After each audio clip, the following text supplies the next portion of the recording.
I said something like that, like.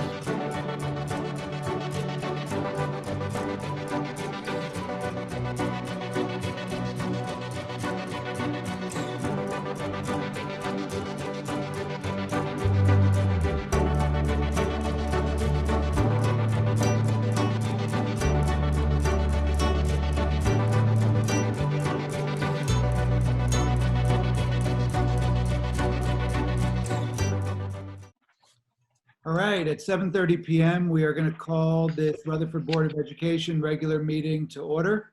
We're going to start by asking everyone to please look at Mr. Hurley's screen at the American flag there so we can do our Pledge of Allegiance. I pledge allegiance to the flag of the United States of America, and to the and republic to the republic which which stands stands, one nation, a nation, nation, under God, God, indivisible, visible, liberty. liberty and justice for all. for all. Okay, remind us not to all sing together. The kids do it much better. All right, we're Yeah, going posted great. to take roll call, please. Sure. Mrs. Ahmed, Here. Mr. Conti, Here, Mr. Healy, Here. Mrs. Jones, Present. Mrs. Labrera, Here. Mr. Mazzone, Here. Dr. Racine, Here. Mr. Sprayberry, Here. Dr. Alati. Here. You have a quorum. All right, thank you. The New Jersey Open Public Meetings Act was enabled to ensure the right of the public to have advance notice of and to attend the meeting of public bodies at which any business affecting their interests is discussed or acted upon. In accordance with the provisions of this act, the Rutherford Board of Education has caused notice of this meeting to be published by having the date, time, and place posted on the bulletin board outside the Borough Clerk's office, mailed to the Herald, South Bergenite, and the Record newspapers, and filed with the Borough Clerk. The agenda is posted electronically on this Friday before the meeting date on the district's website at www.rutherfordschools.org. Due to the Governor's Executive Order 104, citing the Centers for Disease Control and Prevention's recommendation for cancellation or postponement of gatherings of 50 or more people for the coming weeks, this regular meeting of the Rutherford Board of Education will be conducted utilizing video conferencing as allowed by the Open Public Meetings Act, NJSA 10:4-6, as amended by PL 2020 C11. Members of the public may participate by logging on to the following website at 7:30 PM, and that was listed in the meeting agenda for this evening. A video recording of the video conference meeting will be made available on the district's website, www.rutherfordschools.org, subsequent to the meeting. The video link can be found by opening the Board of Education link and clicking on Public Meetings and then Videos. So we're going to begin this evening with meeting minutes approval. We're going to do this in two parts. If you remember back, we have to approve the minutes for March 16th as well as April 6th. So we're going to start with March 16th. And ask if there are any comments and questions about the regular meeting minutes or executive session minutes for March 16, 2020. Mrs. Jones. Just a minor correction under curriculum instruction. It just says motion by Mrs. Jones, seconded by Mr. Sprayberry to approve personnel items rather than curriculum instruction. Everything else is fine. Okay. So noted. Any other questions or comments? Hearing none, we're going to ask those to be moved into. Oh. Yeah, okay, we're going to ask those to be moved on record. Going to the April 6, 2020 regular meeting minutes and executive session minutes. Any questions or comments? No, hearing none. Ask Mr. Kelly to please file those for the record as well. Will do. All right, to begin, we're going to begin with a public hearing of the 2020-2021 budget. So I'll hand it over to Mr. Hurley and Mr. Kelly. Mr. Kelly. Mr. Kelly. Yeah, give me a second because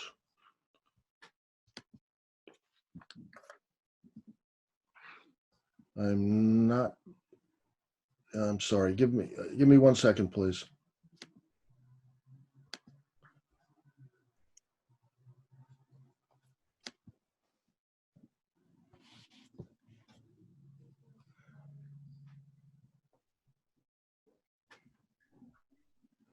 Hey, Tech, can you jump in here? What's Mike? going on, Joe? The PowerPoint is in my hard drive. I had put it up on my desktop so I could access it, which is what I thought I did the other day, but now it's not showing up in my options when I click on the share screen. So how do I get that? I'm gonna try to jump on your computer. Give me a sec. And shouldn't you open the PowerPoint, Mike? Well, it's open on my desktop. Yeah, that one. While we're waiting, I know, Mr. Early, you have, a few comments and we're going to give some updates. Do you want me to do the report of the president or should we do another piece of the agenda? I could do the first part. My reports are not very long. I could do the first report, science scores, and then we'll All come right. back to the budget. Mr. Kelly, does that sound okay? Yeah, sure. Okay. Okay, so let me jump to report the science scores. As you know, when we get assessments, there is both a logical but also a statutory obligation to report it at a public board meeting. And we received the report of the NJSLA science results from spring of 2019. We got those results in March. The science test is federally required state assessment administered to students in grades 5, 8, and 11. And this year was a new test. The test was based on the next generation science standards and took a different approach than the previous test, more of an application-based test than the others, which was more of a, lack of a better word, just a factual test of memory and recall. This year's, well, actually last year's test, we're talking now about 2019, right? This is a field test, it's a benchmark administration. The scores would establish the benchmark that would be used in the subsequent years to set targets and goals for the schools and the state. The test was taken in May of 2019, and we only received the scores about 3 or 4 weeks ago. So it took a while.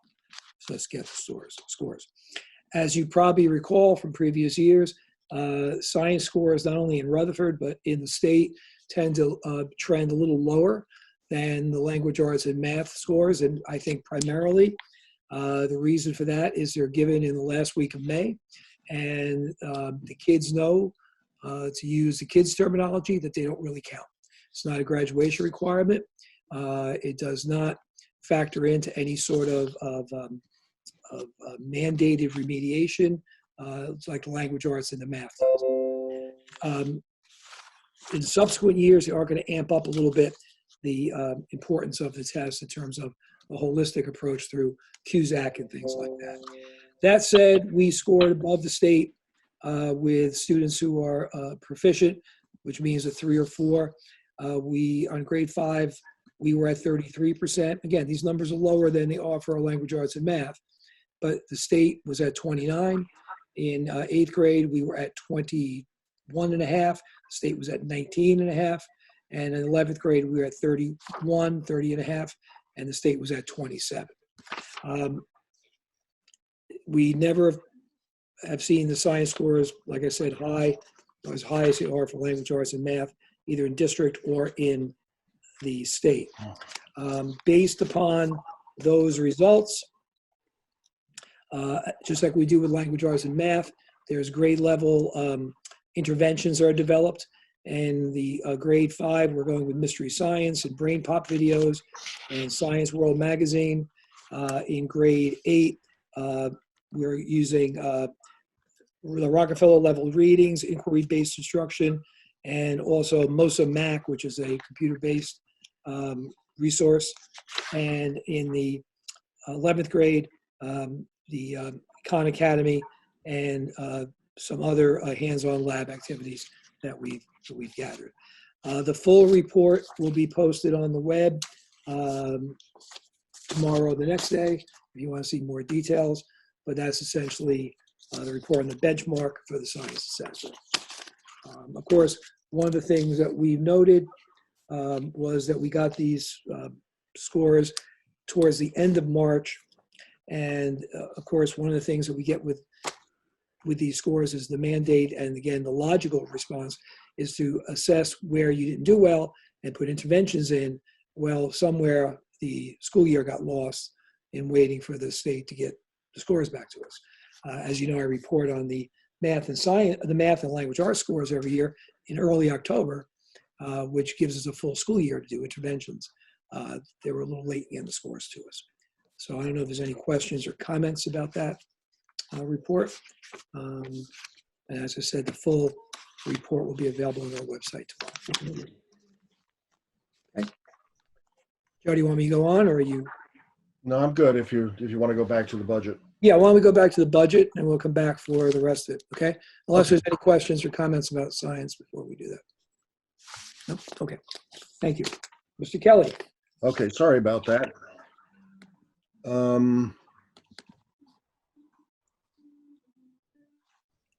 I am. Good. Can you see that? Yep. Yes.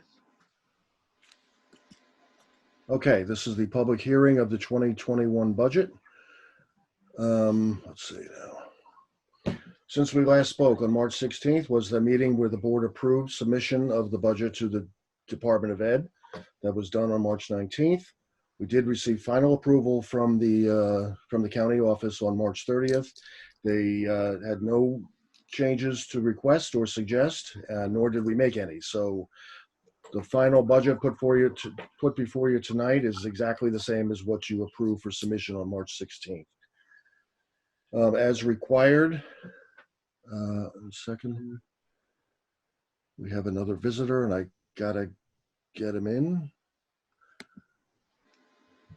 They're in. They're in. Is that Julia Lazara? Well, I know they're in, but they're no longer waiting. They're on the list, so. Oh. Okay. Okay. Yes, she seems to be in. Okay, as required, it was the budget was advertised in the record this past Friday. We need two days notice, and then tonight is the public hearing, and we'll be asking for your final approval. At which point the budget for 2021 will be final and in place. Nope. As I said before, nothing has changed since the last time you saw this. Our base last year was $42,491,000. We took advantage of the 2% allowed cap. There were no allowable adjustments we were eligible for this year, so it is a straight 2%. And that's our new tax levy, $43,340,827. And that reflects the 2% increase. History of state aid. You've seen most of this before. I think the main point of bringing this up is, as you can see from looking at the far right column, that the state has not been a very good partner over the years in assisting with the budget, since the numbers tend to go all over the place. Been fairly consistent the last 6 or 8 years, but as you can see, that that can change, and that has changed before. So we did see a slight bump, 67,000 for 2021 versus 2020. And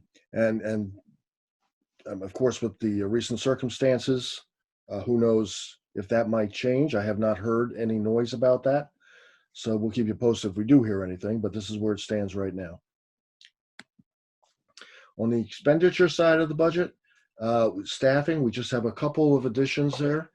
An MD teacher at Pierpont, an English language arts / special ed teacher at the high school, and a 0.16 FTE co-teacher at Washington School. As I mentioned last time, that's not really a big dollar amount. We have a 0.84 teacher there already, but at 0.84%, the teacher is not eligible for benefits. moving up to a full-time position, which is what this is doing, is the position would now be eligible for benefits. So that's the real dollar impact here to the budget. In addition, we've added a few instructional aides.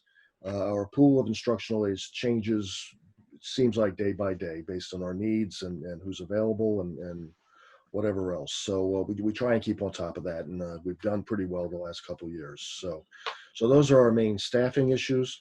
We did budget a 10% increase in benefits, which was at the recommendation of our broker. Again, there could be big changes coming to that very soon, but we'll have to see how that plays out. I don't have a whole lot of information on that, but there is some legislation pending that may change that. So we'll keep you posted on that as well. The budget does include a lacrosse program for the high school. In addition, there was a contribution from the, or included in that is a contribution from the REF of about $20,000. I'm very appreciative of that. And the budget still includes the building improvements that we talked about last time. Boiler upgrade at Mortimer Wing, card access upgrades at Union and Pierpont schools. And as I mentioned last time when we discussed, a lot of these things are projects that have to be done so that we can proceed with the referendum projects. For example, adding a wing on Pierpont School, we need to make sure the security system is upgraded so that we can patch that new wing in when the time comes. Same thing with the upgrade to the sound system.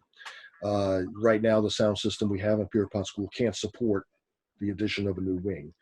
So roof gutter repair at Washington School, new fire alarm system at the K Center, that too is needed in order to patch in the elevator bank to the fire alarm controls. Lintel replacement at the kindergarten center, we're doing that year by year. We added a window or two every year into the budget. And then there's a few little things as well. This one is for Sally. District cost per pupil. This is from the most recent 2019 Taxpayers Guide to Education Spending. We looked at the districts who are Bergen County districts who are in our district factor group, which is a socioeconomic classification that the state did about 20 years ago. They have not spent a lot of time updating it for any changes. Presumably there are not a whole lot of changes, but these are the districts in Bergen County. I'm sure, I guess you can all read them better than when they're up on the slide. The districts that are in our socioeconomic group. So, presumably then there's some comparability between these communities. In addition, the district cost per pupil is a very specifically defined category of costs that are comparable between all these districts. So if a district has some category of expenditure that others might not, then it's not included in this. So everything included in this cost per pupil is comparable from district to district. As an example, we don't have transportation. We're not a busing district. Other districts are, so that transportation now comes out of this calculation. So you see where we stand. Midland Park on the far left, they're over $20,000 per pupil per year based on this definition of district costs. We're slightly below 15,000. There's not much we can do about this, but this is an indication of how we've been able to do a whole lot with relatively little money compared to other comparable districts. If you look to the right, the district factor group average, this is for these 9 districts. So that's the average. Obviously, we're well below that. The last set of bars is the New Jersey state average. So that's every district in the state. And we're still below that, even being in Bergen County. So we've done a lot with relatively little. I think this goes back to the years before we had a 2% tax levy cap. So districts could pass, if they can get it past their taxpayers and their voters, they could increase their budget as much as they could. I think Rutherford, this was before my time, but I think Rutherford took a very measured approach to that. And that's why we're seeing such a big difference between us and Midland Park, for example. So those are the most recent numbers. And next, is any questions? And I really put this in there for the public. I know you 9 people know where to find me, but Anybody in the public has any questions about the budget, reach out to me by email. There's the address right there. I will also say on an unrelated note that at tonight's meeting, we're coming up to the part where the meeting will be open to the public. In case you want to say something and in case we don't see you, feel free to just send me a message. Let me know you're out there at this email address. And so we know to call on you. So that's the budget presentation. Any questions from the board on that?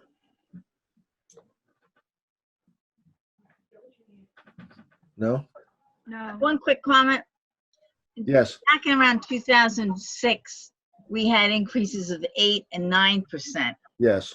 And then after that, we went down to 0 for a couple of years, Right. where we kind of ran into the trouble with the cap. So it's interesting because that's a long time ago, but we never could catch up again as far as having a higher cost. Correct. In a sense, it's good, but also it Yes, keeps us. certainly. It's a double-edged sword, yes. Yes, and any other I didn't want to jump on questions. Any other? I think, Ms. Ahmed, did you have a question?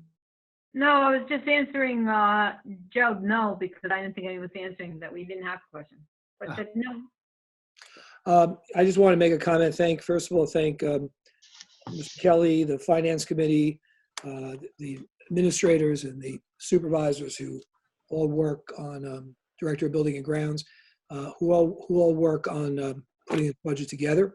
And obviously, the great bulk of it falls on Joe and his staff. But and the board over the years, one of the things I've said this before that I'm very proud of is that we don't rank high in cost per spending, which, like Diane just said, Mrs. Jones just said, is a good thing, but also not a good thing.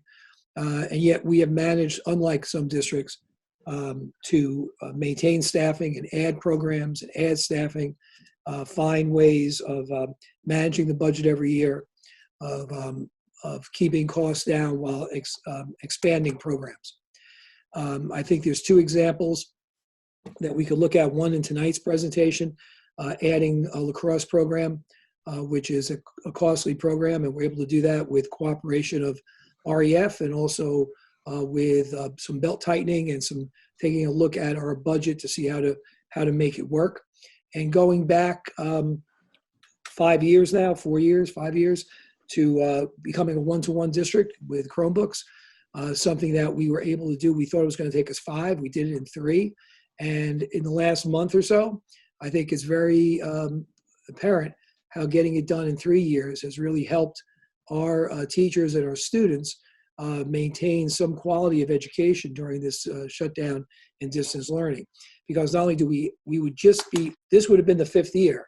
We would not have been up and running. And even if we had the devices, we would not have been using them over the last couple of years with the familiarity with things like Google Classroom and the use of it. So, that too, kudos to the board, to the budget managers, and to the REF and the other folks who helped us get there 2 years early, and what dividends that's paid off. So I think all the board members, I think the members of the community should be proud that we haven't had to cut staff, we haven't had to cut programs, we haven't had to cut back, we've expanded, and yet we've stayed within the budgetary cap every year. So congratulations to everyone on getting that done. Good job, Mr. Kelly and Finance Committee. Great job. Thank you, Mrs. Jones. Okay. Okay. So now you want me to go back and continue my other reports, Dr. Lottie, or are we? Yep. Yep, sounds good. Are we good? Any other questions or comments about the budget? No? Yeah, go ahead. Okay. Quickly on school performance reports, they were posted. I sent you copies back in March, and the thought was we were going to talk about it at other meetings. They've been on the website for probably a month now. Just a summary, we do well. I'm very pleased with what we've done as a district, and there's also reports for every individual school. And none of this is really new material. Most of it comes out of the the school report of student assessment I do back in October, and then they add in some of the other data that gets accumulated, things like attendance and absenteeism and things like that. From a district level, we are above the state, well into the green, which is where you want to be, not in the red on their bar graph, and in some cases really touching upon that blue, which is really where you want to be in language arts and math. And our student growth is also even higher than our performance, which is a good thing when you see the measurement of student growth. The chronic absenteeism, which is at 10.6 in the state, percent of kids who are chronically absent, that's 10 days or more in a year, we're at 4.4, excuse me. So, that's a considerably lower number, which is where you want to be. Our graduation, again, is rate is in that blue, right touching upon the blue, which is the highest level with 94.6%.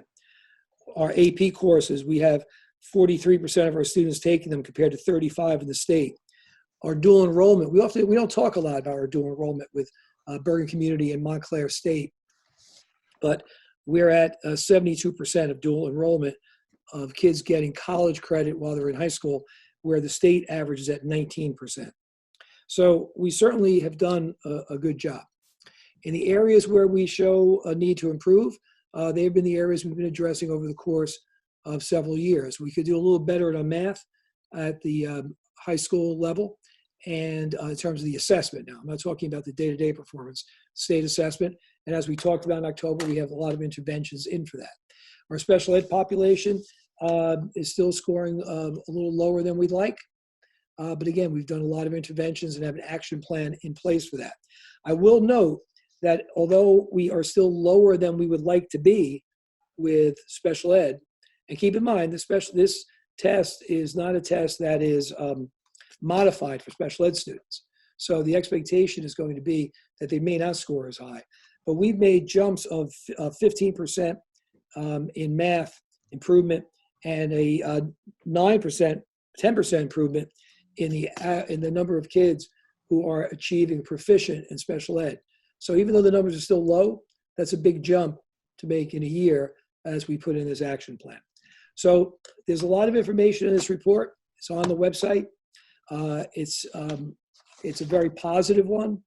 And the areas that we need to work at, we're working at it. And we have been working at them for the last year or two in terms of special ed growth and math improvement. Okay? So you could find, you all sent us a summary maybe a month and a half ago, and the full reports are on the website. Okay? Any questions on that one before I move on to next? I got 4. I know there's only 2 on the agenda, but I got 4 on my list. Good. Okay, moving on to facilities. Just an update, and I'll let Mr. Kelly also jump in on this. But basically, we are where we should be right now. All of our awarded bids, I've had kickoff meetings with the contractors. All of the contractors are in the process of visiting the buildings to finalize their mobilization plans. They have submitted their submittals. They've submitted all the required materials needed for permits and the like with the borough.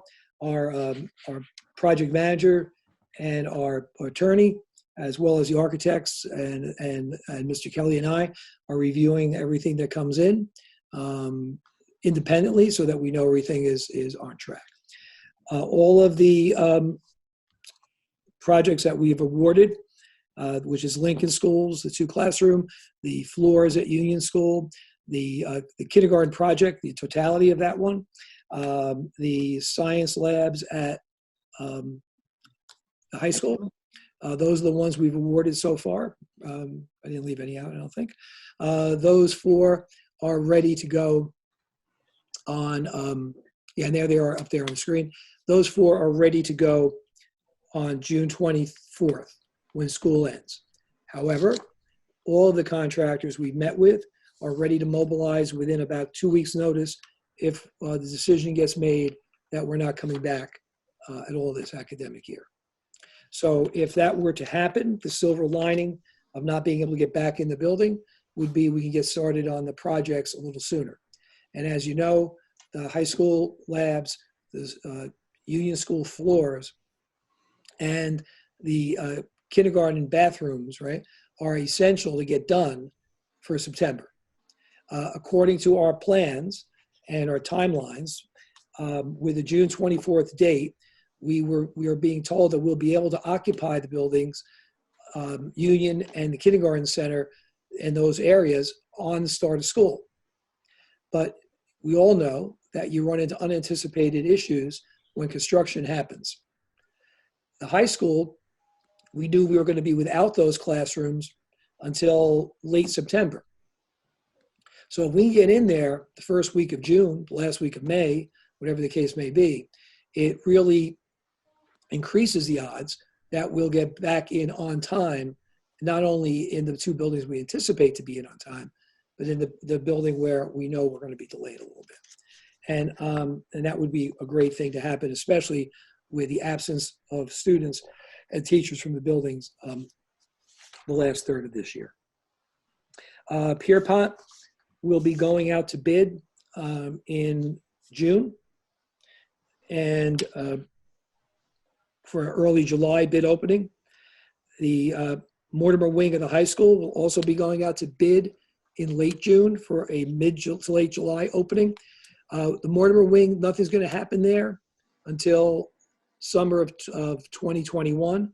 However, we wanted to get that bid award early because the time is really going to be critical in that project, and we want to make sure that we have plenty of lead time to get supplies in, to get plans finalized, so that we're not wasting 1 minute of summertime in 2021 or 2022 to get the project done. The Pierpont and the Union Gym addition, excuse me, is not going to go out to bid until, and the columns is not going to go out to bid until September, because that's a project that will not be starting until probably spring at Union School. So everything right now has been on track. We don't know, exactly what's going to happen with these the bids. We have some people advising us that the results of the shutdown is going to make for a much more competitive bid market as more contractors looking for school work, which has a green light and fewer restrictions. We have other people telling us that because of potential problems with supplies or whatnot, there could be a less competitive, and maybe the bids may come in a little higher. We don't know. We'll find out, though, in a couple of weeks when we go out to bid. Okay, Mr. Kelly, you all received this in your package. Mr. Kelly, you want to add anything to what I said, or take a look at this? I just want to point out the top half are the contracts that have already been awarded, and the board has approved them. And as you can see, currently we're $1 million under budget looking at those 4 projects. Of course, the next 3 are the big ones, but that $1 million, that $1,026,000 you see right in the middle of the page, can be used to supplement any of those other 3 projects should that be necessary. No, I think that's it, unless there are questions on this. And I will say, that about that, the concerns that I would have, and the reason why it's good to have that $1 million, are with the bigger projects, which to me is more of a concern when we look at some of the bids coming in terms of getting everything done in those projects that we want to and need to get done. It's good to have that little buffer coming in. I see Diane. Joe, maybe if you wanted to remove this, I don't know, do we need this up here? Because we'll be able to see everybody better for questions if. Yeah, agreed. So Joe, you want to remove go back, there we go. So I think Diane or. I just have 2 quick ones. The elevator construction at the kindergarten center, when is that scheduled to The start? interior work is going to take place this summer. The interior work will be done this summer, and then the exterior work will be going on into, I think the project completion date is sometime maybe in March. Okay.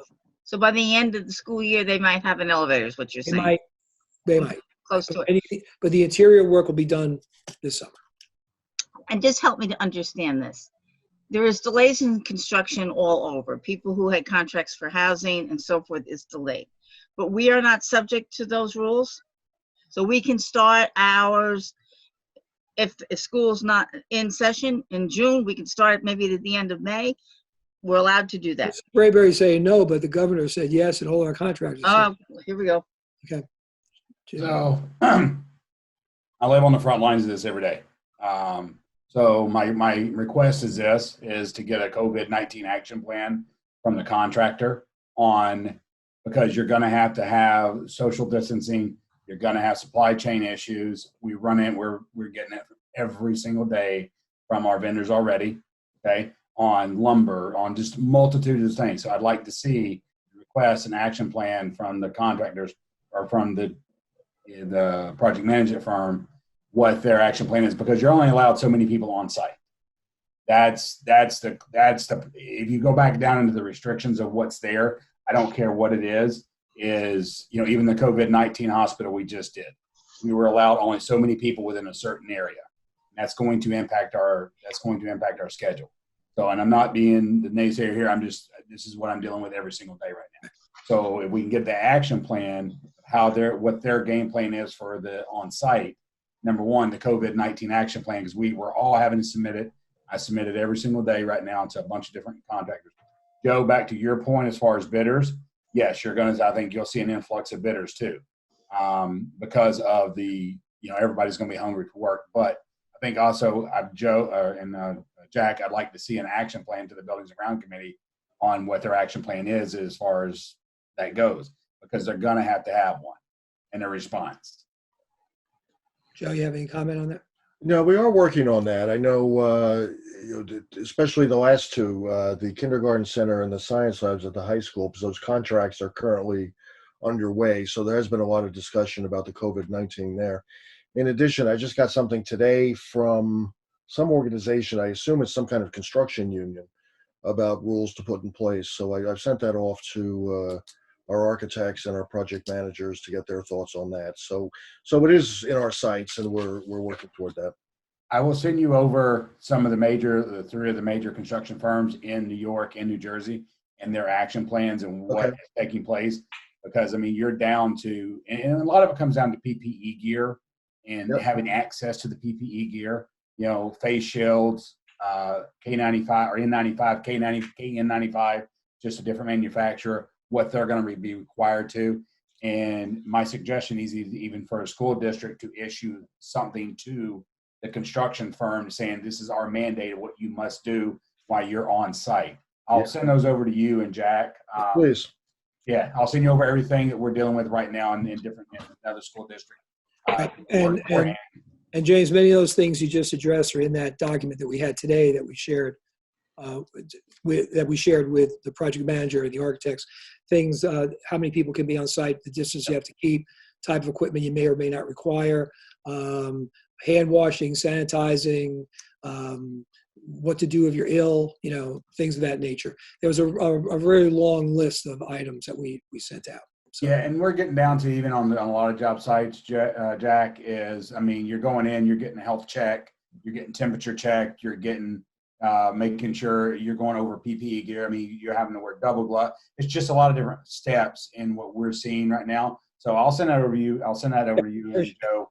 So, but when I was shaking my head, no, it was more of the limitations of how many people can be on site is what's there. Well, and to that point, we can start the work and we can start on time, but how many people are on site and are they getting all their materials on time and things of that nature? Okay. Yes, and also where we're going to be with those restrictions come June and July and August, as I don't think there's going to be a major change, but things are constantly evolving with this. I think the bigger issue is supply chain from what we're seeing from the electronic side, the material side, especially the raw material. And I'll share some of the article. I'll share some of the stuff that we're hearing to you and Joe, so that you can understand what we're seeing from this side of the industry and what the supply chain logistics issues are going to be. Thank you. Thank you. Any other questions? Yeah, I just had a quick question. Since we're getting closer to the start of the projects, if you can talk a little bit about how oversight of the contractors works. So specifically in terms of project updates that you get, who's involved with those, project reports? Are they on a weekly basis? Just to make sure everything is, on schedule, on track, even if I'll let Joe go through the details as he's tracking some of it, but just more of a larger view of it. Every project, every bit of communication is copied to me, Joe, the building principal, Anthony Paterno, Bill Morris, our project manager, Johan, who's our on-site project manager from Epic, the whole team of the architects. And so we get copied on every single bit of correspondence, no matter how small it is or how technical it may be or whatever ballpark it goes in, we get copied on every one of those. Our attorney gets involved in a review of anything that smells like, looks like, anything resembling contractual or any legal requirements of anything has to be filed. Joe, in terms of you want to jump in now, Joe, some of the more things that you're doing and some of the more technical side of it that I probably. Yeah, well, I'll just add that we also bring in the insurance broker when we need to as well. So we have all the professionals on board. But going forward, because right now everything that's happening is very technical. Like Jack said, he and I are copied on everything, but certainly we're not qualified in our positions to speak on this, but we do have a sense of where we're going and what the issues are. I think there's a tremendous interaction between the architects or project managers, the contractors. I mean, we're getting dozens of messages every day from these groups. So everybody's fully engaged, everybody's moving forward. And as Jack said, our timetables, our schedules are holding. So that's what we're doing right now. I think we will certainly, once we get into the construction process this summer, we'll be having bi-weekly meetings with each of these contractors. The architects will be there. The project managers will be there. So we'll get an ongoing sense of where we stand. And then we'll report that to the board. I believe we said on a monthly basis, but more if necessary, more often if necessary. So I think right now, what we have to do is just kind of stay out of the way and make sure that things are moving forward, which they are. But once shovels hit the ground in June, looks like right after school lets out, assuming school is there to let out, then there will be ongoing communications among all. So, And that's all. The bi-monthly projects are for each of the 7 projects. yes. So there'll be 14 of those meetings every month that will also be attended. For the majority of them will be attended by all those people I told you they're on the copy line. So the building level people and the district level people will be at all those meetings. Any other questions? Can I just ask a question? I know it's Shelley here. Now that everything has changed since we originally got their first bids and everything, does the school pay for all the state requirements for safety, or would the contractors, or would they put it on our price anyway? Like for the face guards and like different safety features that they have to have when they're on site. Did you hear that?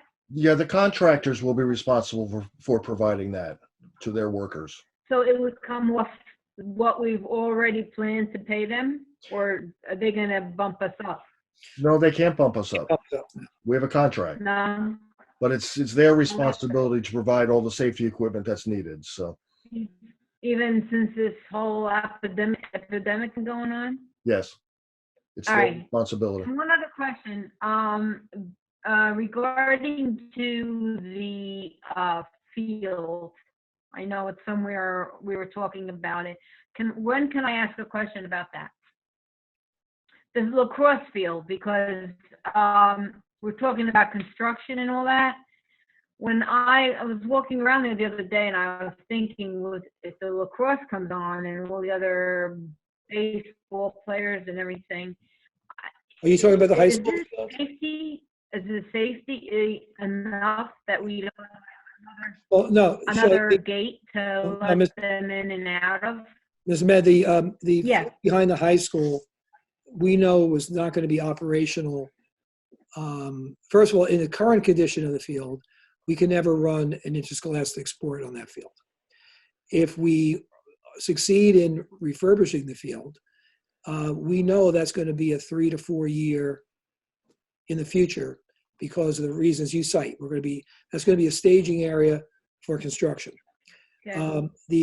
The lacrosse team, or at some point there'll be teams, those will be boys and girls eventually, we're potentially going to use that field for practice, but probably not for games, because for a high school level game facility would be a little small.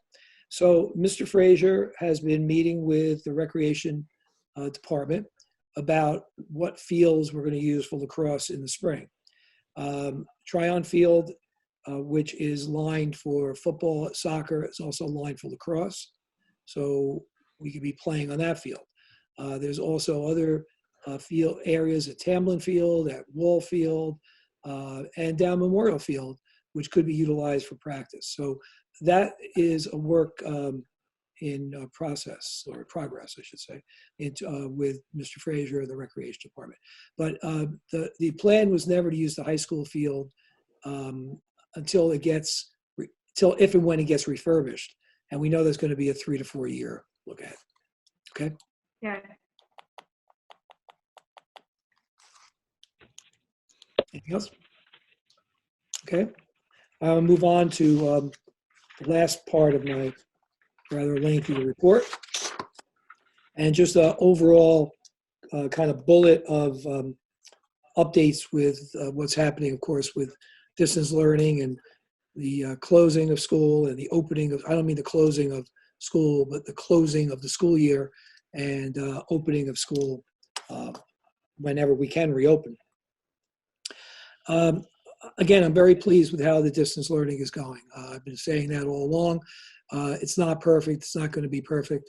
But I think we're hearing so many positive comments from parents and students and teachers.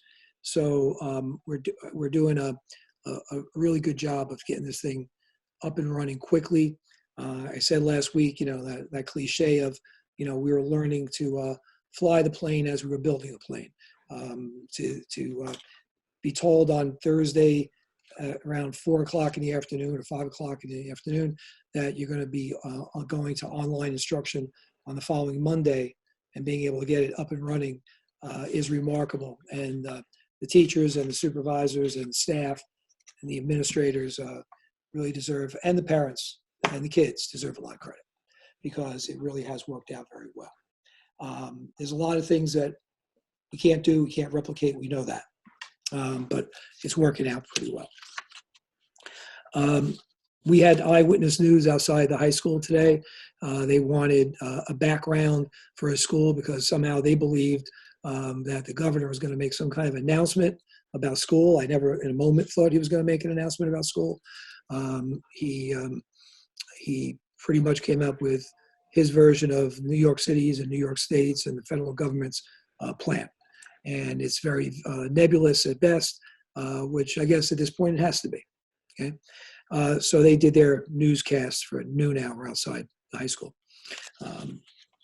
It was nice to see them there one time for that, something they thought happened or might have happened in our school, so that was good.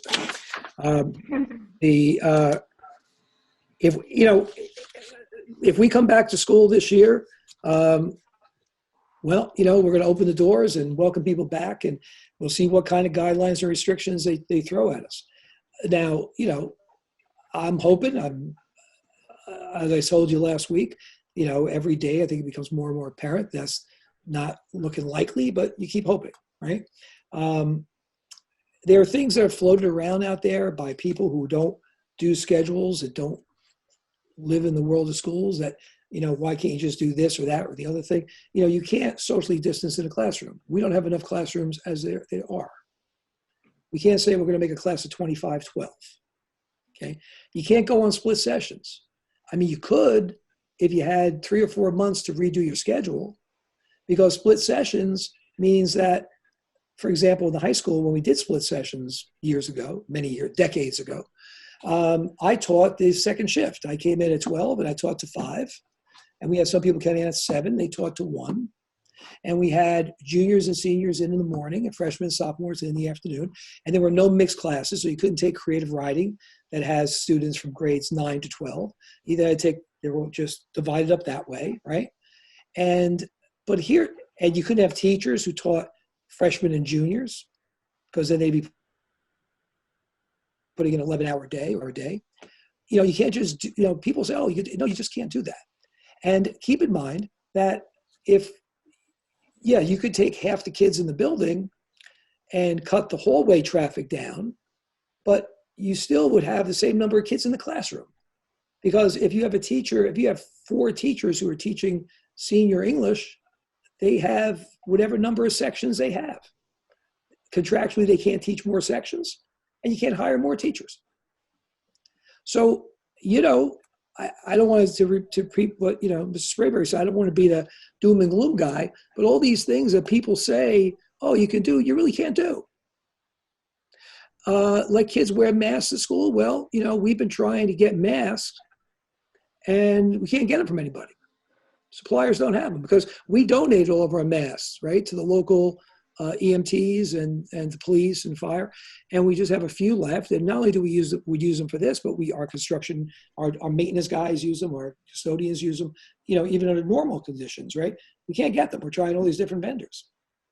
Give every kid a mask. You think a kindergarten kid's going to wear a mask all day? They're going to eat lunch with a mask on? They're going to eat snack with a mask on?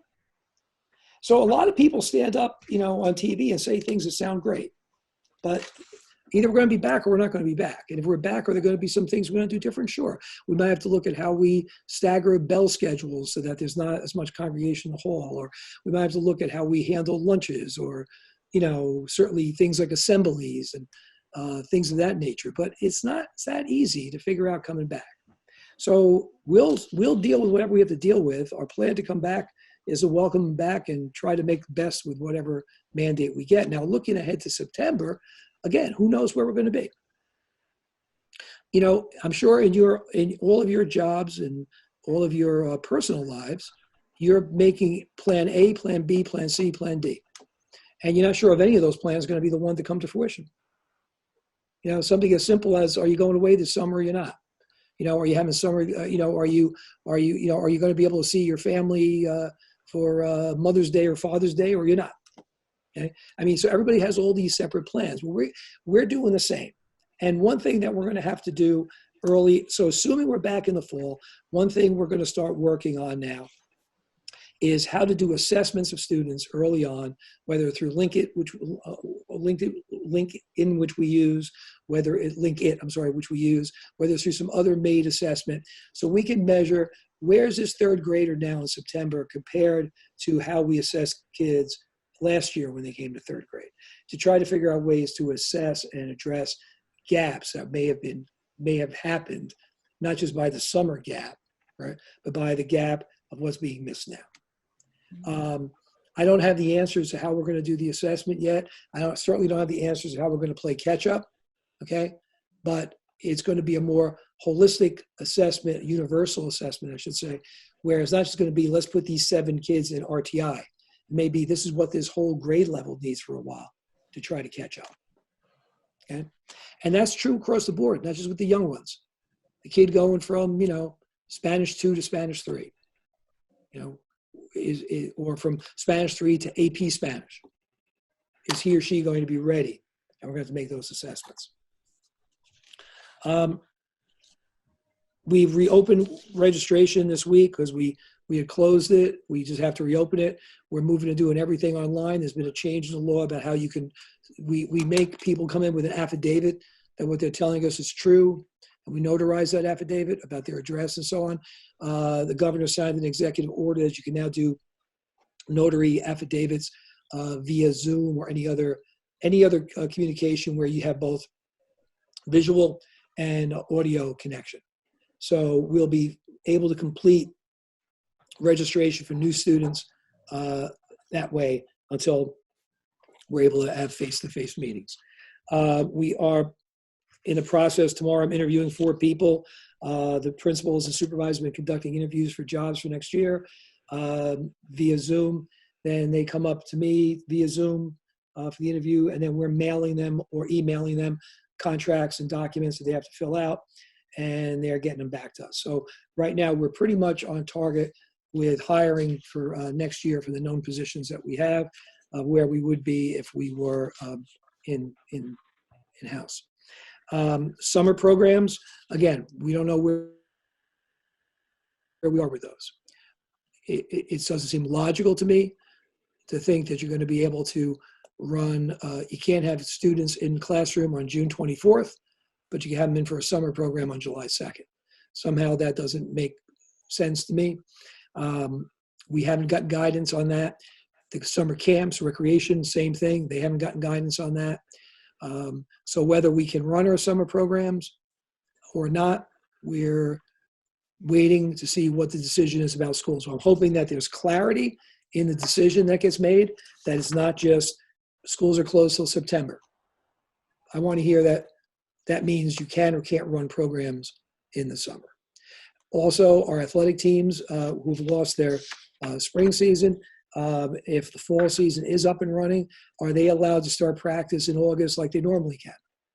And like Mr. Frazier pointed out, if they're and marching band as well, if they're allowed to start practice, keep in mind, as Mr. Frazier pointed out, everybody has to get a physical, and it's hard to get in to see your doctor right now for things like routine physicals. So that would be kind of the real cherry on top of the sundae. Yeah, we could run a sports program, but you can't get your physical, so we can't run a sports program. So we're again, like I'm saying, we're making all these plans for summer programs, for our summer programs, for summer athletics, for our summer athletics. We are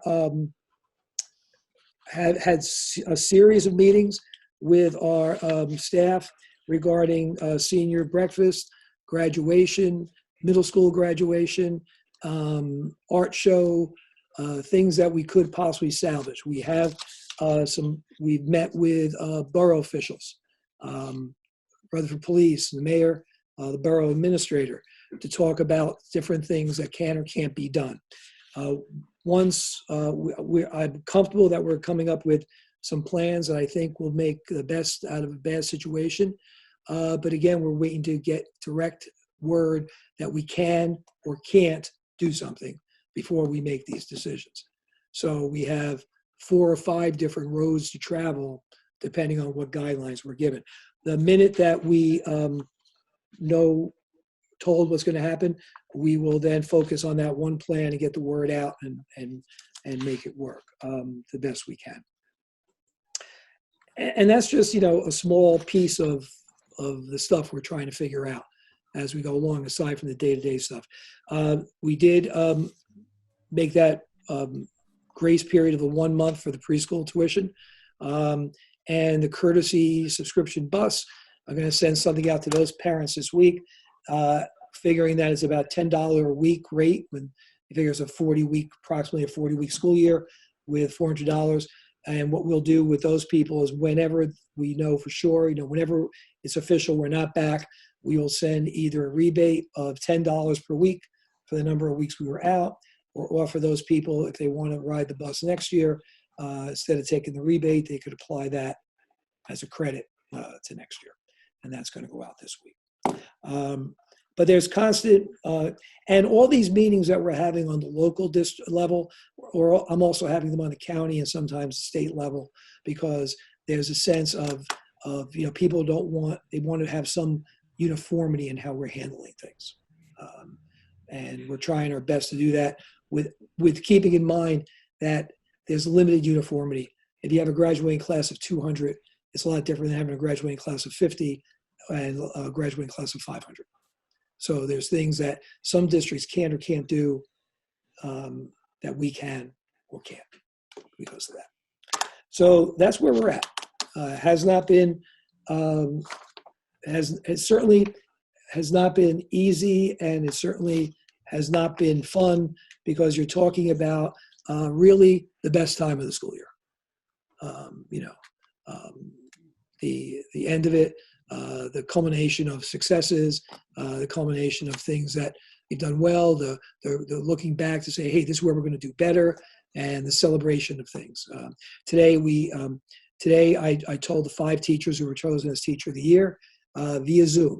I sent them an email saying I made up some reason. 2 of them I felt bad for because they actually worked on the reason. I said, we're going to have a meeting. I want to hear from you about how distance learning is going, especially in the areas you're in that are not, reading, writing, arithmetic areas.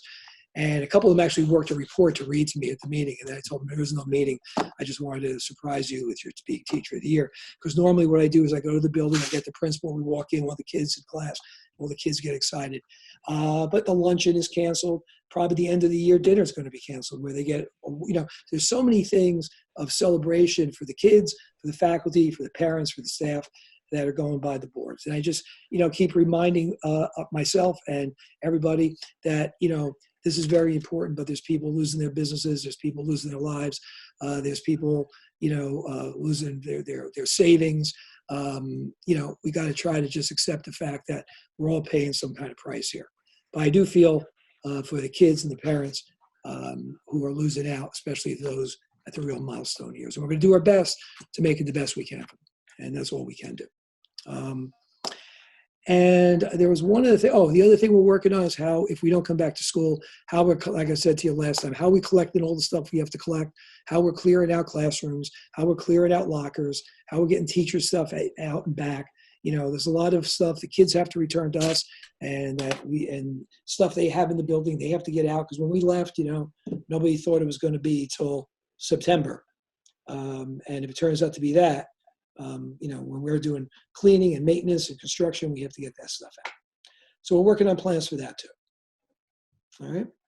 So I'm sorry for the long rambling, but it seems like every day now is just one long rambling day that leads into the next. And so I just want to keep you up to speed as much as we can. Okay. And I'm done. And I hope nobody has any questions. All right. Anyone have any questions, comments? It's been a while. I have a comment.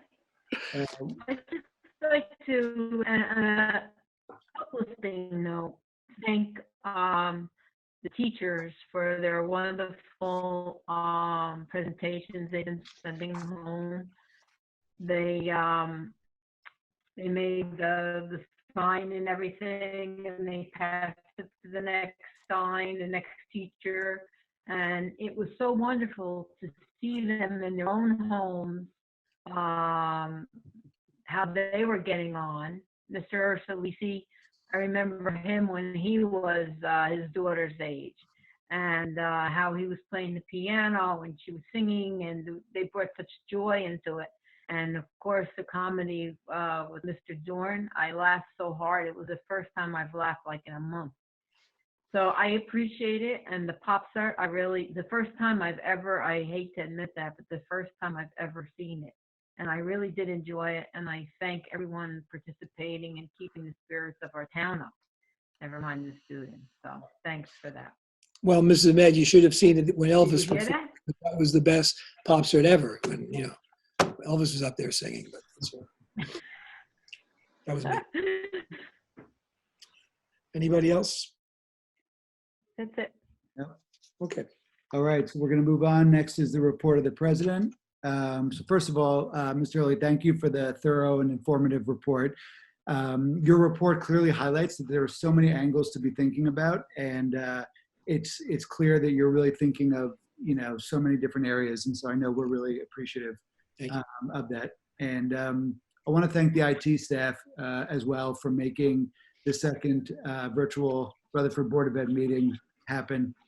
I wanted to start by saying that since the physical buildings have been closed, I've been really impressed with the amazing work that the district's done to keep families, students, and staff really engaged and connected.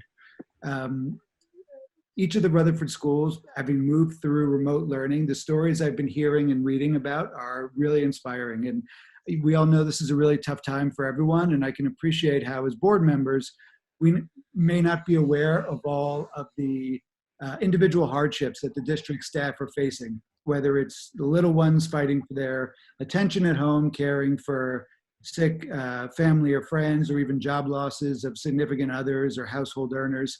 But as a board member, as a parent myself, what I do know and what I do see is the kind of spirit and commitment and perseverance from the staff that I think is really inspiring.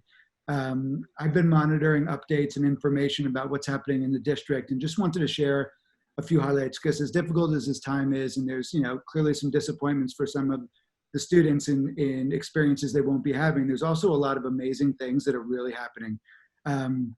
The weekly wellness challenges, from the Pierpont teachers to the students, the Rutherford High School Scribe, the high school's literary magazine, I got to read that recently. Thought that was really interesting, the artwork and the writing pieces. Mrs. Mayfield's third graders from Lincoln School, they wrote to the editors of Time for Kids to express their views on COVID-19. And the magazine actually chose to publish our kids in that magazine. The students celebrating Earth Day. The 36th annual Popser was awesome. It was amazing to watch. Yes, my kid was in it, so that was part of the excitement. But It was great. But I will say, listening to Mr. Morano, the high school principal, kick it off from the beginning, with that gusto that he has, and introductions by the different teachers really highlighted, for me, the passion, the cohesiveness of the people, really who make the Rutherford School so great. It was great to hear that even in a remote environment that we're still winning inter-school competitions. Pierpont School won the Trex Plastic Film Recycling Challenge with 1,000 schools participating. I think that's super exciting. And I think these examples highlight the expectations and the high bar that's set for the district. And I've seen the supportive emails that Mr. Hurley, that you're sending, not just to families, but to the faculty and staff, expressing your sincere appreciation, which I think they're really feeling. So just continuing to, I think give thanks is really important, because I know you're all working super hard and double time. I also want to thank this board, your dedication and efforts, despite all of us having jobs and or families to attend to, really is to be commended, and it's really appreciated. Since our last board meeting, business goes on. The strategic planning board committee met. The policy committee will be reviewing new policies, as we typically do twice per year. We've begun the CSA evaluation process. And you'll probably see, I asked board members to try to complete the CSA evaluation by next Wednesday, May 8th. And my goal in my mind is I would like to, at the executive session on May 11th, if possible, have the board in closed session, talk it through, so that at the early June meeting, we could potentially bring Mr. Hurley into that conversation. And I know we can move that back if we need to, but I'm trying to see if we can do this on the earlier side, because between remote learning happening, the end of year events, which may look different this year, facilities projects starting, I'd like to aim to try to get this done a little bit earlier. And if we have to push back, we can. And then turning to some continued happenings at the board level. So I want to thank Mr. Kelly for your finance presentation on the budget proposal and the finance committee chaired by Dr. Racine. I think that the budget's proposal reflects the district's core needs. As it was expressed, it's a modest budget, in my opinion. We look forward to having Bridget Boylan, our student rep, at our next virtual Zoom meeting. She'll be coming on May 11th, so that'll be exciting to have her her voice there too, in terms of the student experience and what's going on there.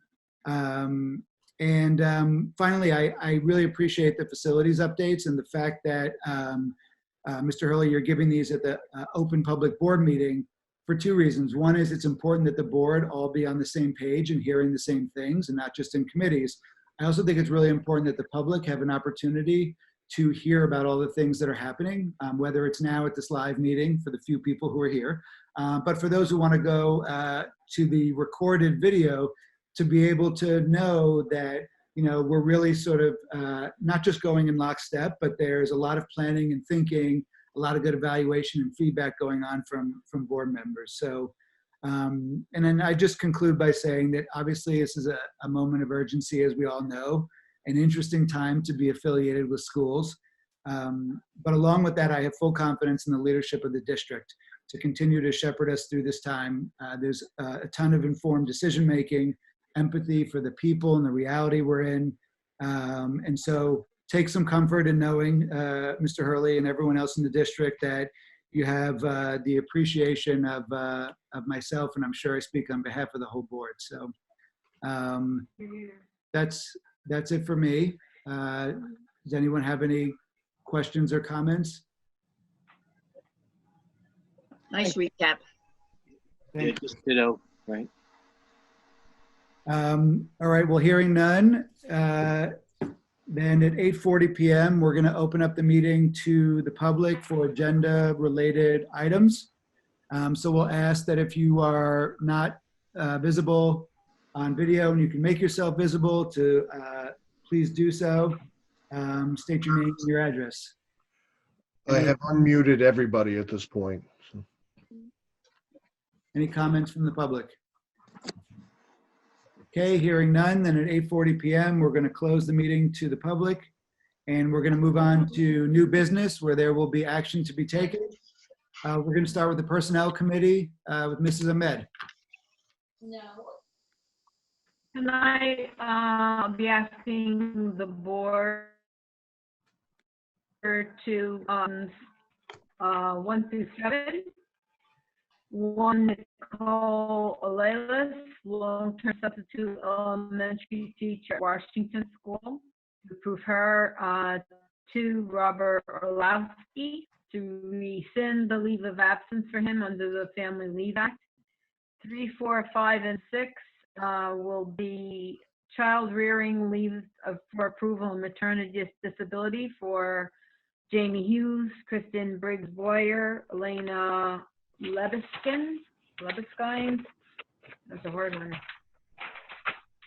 And 6 is Courtney McManus to approve a disability leave also. 7 is also Megan Fisher to approve a child rearing leave of absence without pay for her also. And that's it, 1 through 7. So with the board's approval, I'd like to pass 1 through 8. Is there a motion? Any, all right, so Shelley's made a motion. Do we have a second? Second it. All right, Mr. Second. Secretary, do we have any comments from board members? No? All right, hearing none, then Mr. Kelly, I'll ask you to take roll. Mrs. Ahmed, Yes. Mr. Conti, Yes. Mr. Healy, Yes. Mrs. Jones, Yes. Mrs. Librera, Yes. Mr. Mazzone, Yes. Dr. Racine, Yes. Mr. Sprayberry, Yes. and Dr. Oladi. Yes. Motion's carried. Thank you. Great, next up, curriculum instruction, Ms. Jones. Happy birthday once again. Thank you. There are 3 resolutions for board member consideration under curriculum instruction. Number 1 is harassment, intimidation, and bullying decision, which we need to affirm the superintendent's decision. 2 is before and after care program, which would commence this September and run through the school year at Pierpont, Lincoln, Washington, and the Kindergarten Center.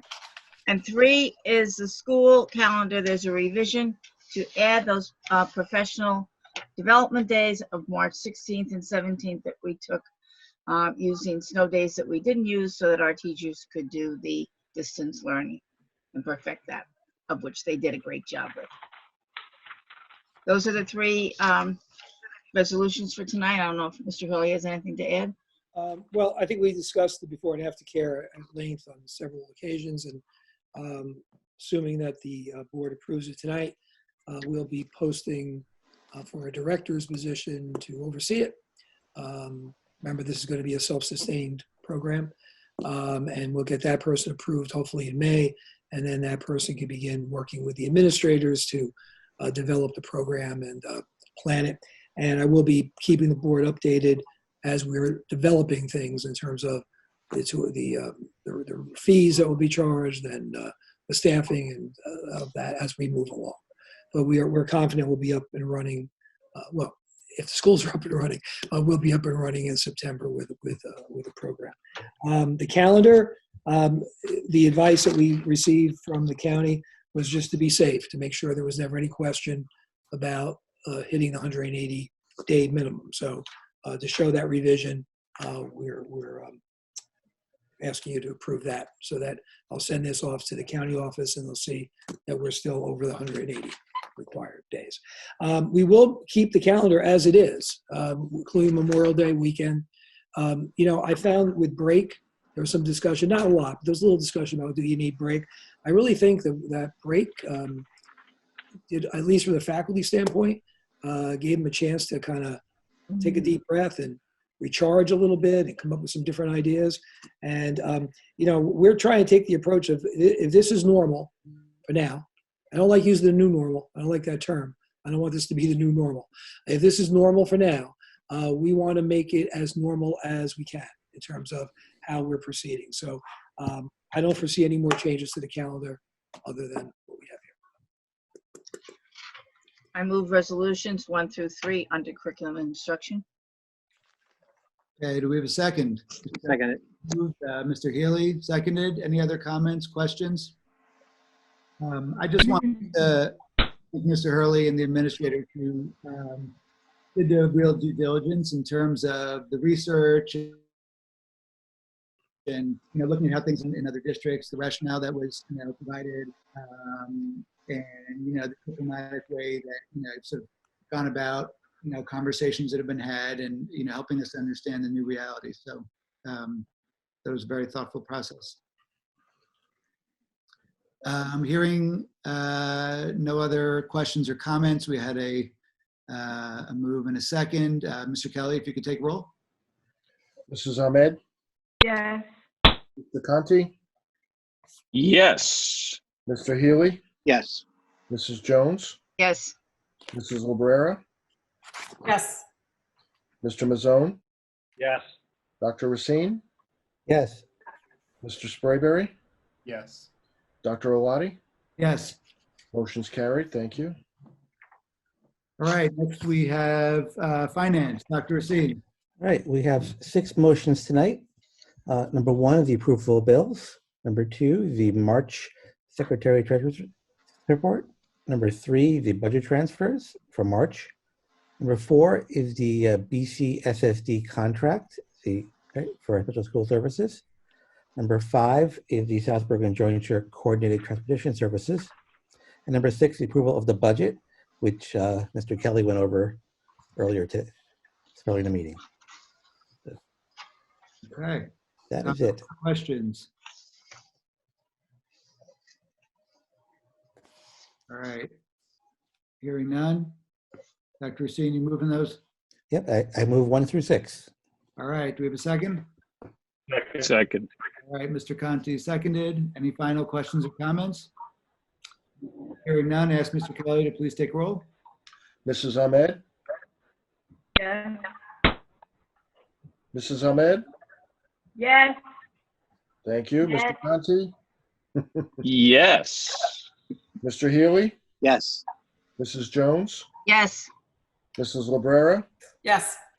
Mr. Mazzone, Yes. Dr. Racine, Yes. Mr. Sprayberry, Yes. Mr. Sprayberry, Yes. Dr. Oladi. Yes. Motion's carried. Thank you. All right. Thank you. Next, we have policy. Ms. Librera. So I don't think that the items that we've reviewed over email as a policy committee are advanced tonight. Is that right, Jack? Yeah, no, it's going to be the next 2. It'll be at the next. Okay. Yeah. So nothing to move tonight. But we did have a real virtual meeting, right, via email. That's right. We will have policies, most of them mandated, that will be moving for the next 2 meetings. Yeah. Okay. All right. Thank you. Moving on to buildings and grounds. Mr. Healy. Yes, we did not have a committee meeting since our last board meeting. And tonight we do have one resolution to accept the donation. And I'll read that to get the name and everything. Be it resolved by the Rutherford Board of Education to accept with gratitude the generous donation from Mr. Richard Piccoli of GTBM Inc., East Rutherford, of a 15-gallon drum of aseptic disinfectant, as well as the application hardware for use in the district in preventing the spread of COVID-19 in its facilities. So we're moving that for acceptance. If I can comment, Mr. McCauley reached out to me. He's a Rutherford resident, and he had donated the same antiseptic to the borough for use in DPW facilities, police facilities, and EMT and the like. I don't know if Joe has anything you want to add to it, but apparently it's an extremely effective disinfectant that, and the 15 gallons will go a long way.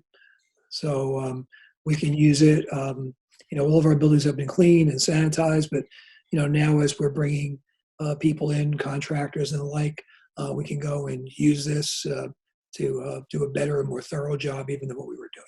So we appreciate the contribution. Yeah, Mr. Paterno had said he's going to start on the school buses actually, because those can probably use a little TLC right now.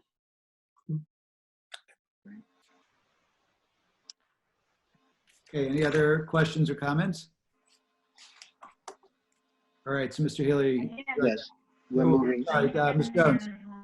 Just one question. I'm just curious. Once the buildings have been sanitized, when do you have to do them again?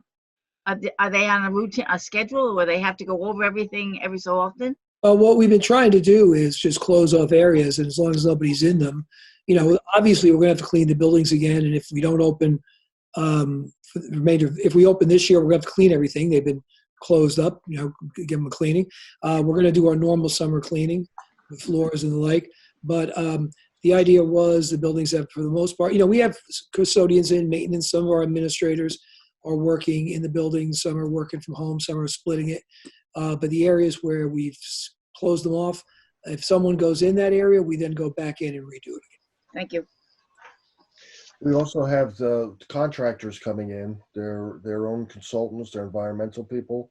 So, to Jack's point, if they come in, then we have to re-sanitize once they leave. So there's a bit of traffic.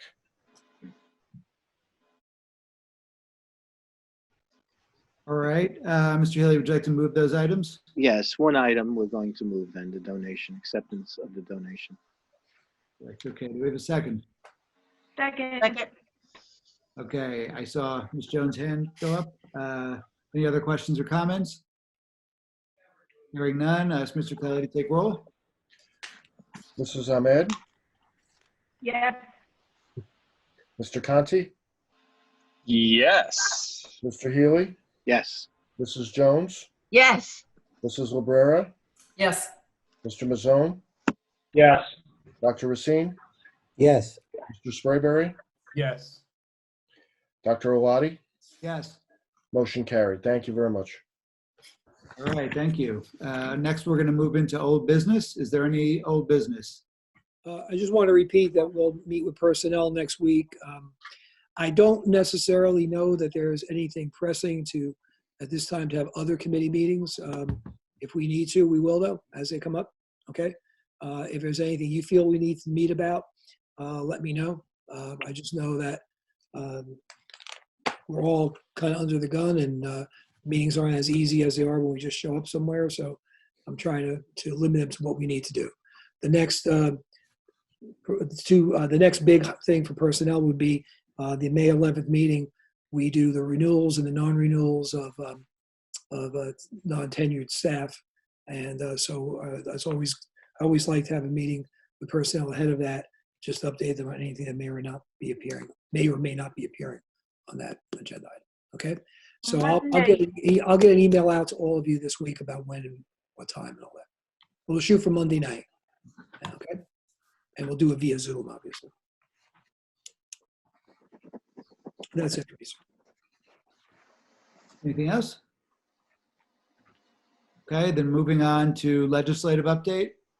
Anything, Mr. Conti? Nothing that hasn't already been discussed. Okay. Anything else you'd add, Mr. Early? No, it's just, there's so much legislation that's out there, and I'm sure you're reading about them. And and nothing's enacted. Nothing's been enacted since we've last met. There's a lot being discussed. For sure. Okay, so hearing no other legislative updates at 8:54 p.m., we're going to open up the meeting to the public for any matters either related or not related to tonight's meeting agenda. Okay, I have unmuted everybody. Okay. Yes. Bonnie Corcoran, 390 Montrose. I just want to say thank you for everything you guys are doing. We are definitely in unprecedented times, and it is amazing how Rutherford, you hear all the stories of schools aren't allowed and schools are having trouble distancing learning. Rutherford really is above the curve. And I want to thank the current and the prior boards, because if it wasn't for you all, we would probably be in the same boat, having trouble with distance learning. And it is amazing. Having a senior, yes, there are milestones being missed, but like Mr. Hurley said, there are other bigger problems. We will get through this. And I really enjoyed Rutherford's, all the teachers coming out and doing their little showcases of dances and little notes on back and forth. And I think all the schools should have a dance off. And Rutherford High School would probably win. That's it. Central office will not participate. Oh, Mr. Howard, you need to participate. That went without saying. It would be unfair. Joe and I would win. And next time. I couldn't mute my screen either, and the clock is right on time, you know? I'm sorry, I'll work on it. Thank you. Thanks for your supportive comments and feedback. Any other comments from the public? Okay, hearing none at 8:56, we're going to close the meeting to the public. We are going to have a need for a very quick 5 minutes or less executive session. So I think 5 minutes most. student issue. What's that? For a student issue. No action. No action. Is there a motion for that? We need to go into that. Mr. Mazzone. And do I get a second or just an all in favor? Second. All right. Mr. Action will not be taken, correct? Correct. Thank you. Bye, Bonnie. Okay, so we're gonna Bye, Bonnie. say goodbye to Bye-bye. everyone who shouldn't be on. Thank you. Thank you, Chris. Thank you very much. Yes, thanks, Chris, Mike, Barbara. See you quick.